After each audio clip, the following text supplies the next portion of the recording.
Hey everyone, so today we are going to talk about how to pick stocks for cash secured put. Basically, the idea is to pick up stocks which have fallen or have had a drawdown, especially in the last 3 months, 6 months, 9 months, or 12 months. I like to look at the 12-month range. Whatever has actually dropped down in the 12 month and the stock and the company I like, the fundamentals off or the pricing off or PE ratios off, that's where I go and sell a naked put option so I can start owning those shares at my own price. Now, let me show you that I'm about to share here. There's a screener here which will show us exactly how to pick the stock prices, exactly how to pick the underlying assets, and then how to actually sell the put at what expiration cycle, in what delta, and what to actually do about owning these shares at your own price. That's basically what cash secured puts are. They are basically you're trying to own shares at your own price, meaning you are trying to sell a put strike where you think that the stock should be trading at, or the strike that you like where the stock should be trading at,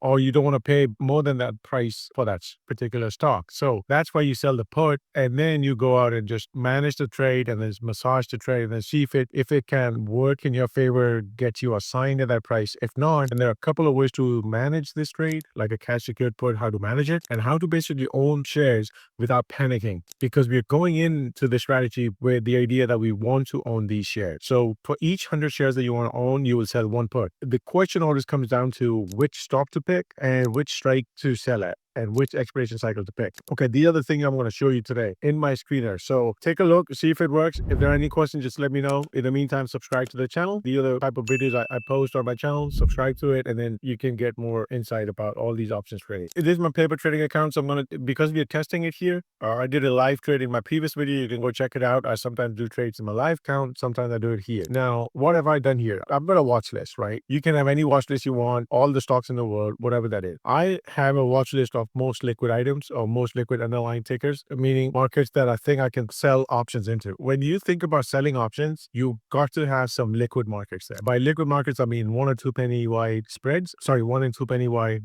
bid and ask, sometimes 5 penny wide bid and ask. But overall, that's the idea of picking the liquid market that you want to sell into. So here's my list. Now, which stock would I actually pick? If I'm starting with a very small account, $3,000 to $5,000, I would pick anywhere between $20, $30, to $50 stock. Now, when that is the case, you are very limited in what you can actually do. However, if you look at these stocks, Moderna has good volume in there. It's good implied volatility as well. Maybe there's an earnings coming up. I have this list listed down as year-to-date change, meaning what has actually fallen in this year. And when you sell into the strength of the market, meaning when you sell when the markets are down, you will get juicy premiums for those puts. Okay, that's the reason to scan it for the year-to-date change, which have had a biggest drawdown so far, and the companies that I actually like. So I'm not going to sell inputs into companies that I don't like. For example, things that I think that might just keep going down, like Lululemon.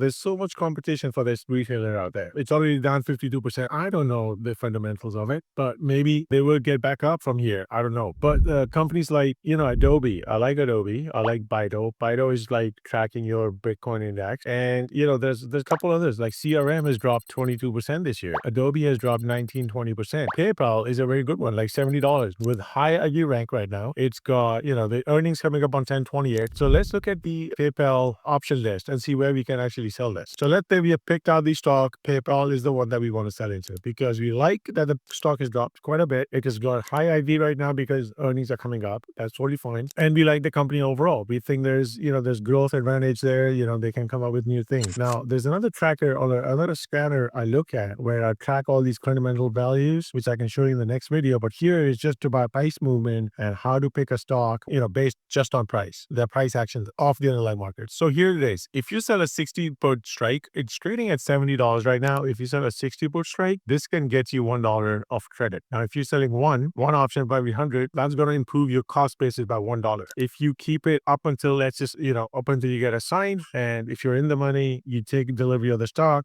you get the shares for $59. So you sell a 60, you remove that $1 premium that you get, you will keep the shares for $59. Okay. If if you want to take your option trading journey to the next level, join my 5-day trading challenge in which I show you how to trade short calls, short puts, spreads, iron condors. We also discuss zero DTE strategies. I've been using these zero DTEs for a while now, and looks like I have had some success with the exact mechanics. For example, which strikes to select, the probability of profit, and then how to get in and out at what time. So all of these things are discussed in my 5-day trading challenge. If you are interested to take a journey forward or further improve on your trading skills in the option space, then please take a look at the 5-day trading challenge link that I've posted here. Secondly, subscribe to my channel and subscribe to the newsletter where I discuss and share a free trade idea every week based on the volatility, the implied vol that is going around, the skew and the surface of implied vols, and how assets are looking for that upcoming week. So drop in a comment if you're unsure about anything. Just ask me a question and I will do my best to answer those questions. Thank you very much. Currently trading at 70. Now, after earnings, this thing can go up or down or whatever. We don't know yet, but this is how I pick. And I would try and avoid all of these, the half strikes. So look at these 62s. Now look at the volume here, pretty low. Open interest is a little bit there. I'm going to avoid these half strikes. I'd rather stick to 65 or 60. So 65 is really too high for me because it's 28 delta, which is like roughly 30. I can probably do that because there's a good premium, like almost double. So if you look at 15 to 28, the premium is from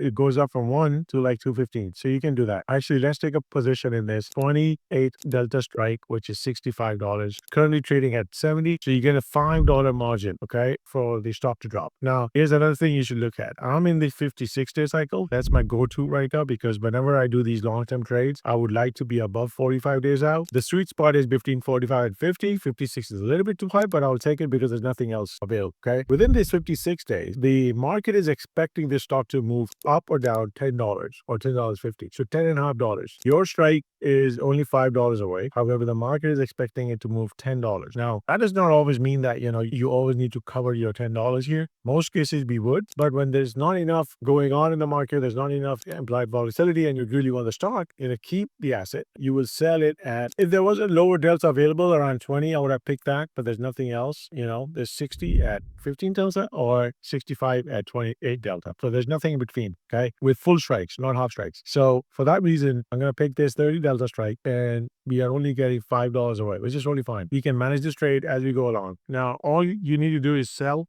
a single,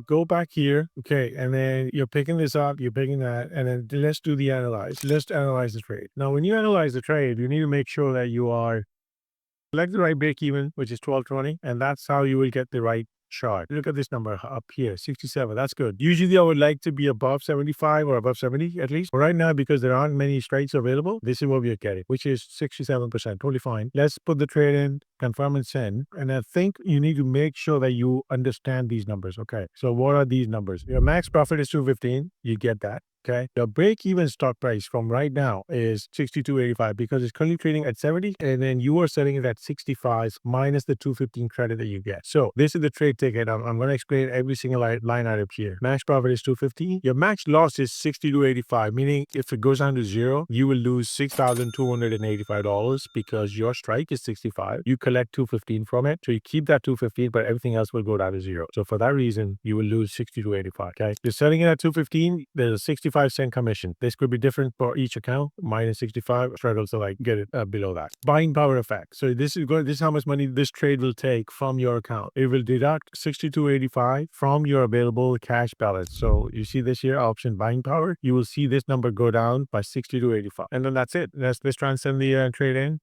Let's see if it gets filled. There you go. It got filled. We will just leave the trade there and then see if it gets assigned for us when it gets closer to expiration. So now the next check here would be to check after earnings, see how the trade is going. If it's not working enough, we may buy it back, roll it into the next month. If we really like the position, if we really like the company, we will keep selling into it. And overall, this is how you trade a cash secured put in a small account. Thank you for watching. Have a good day.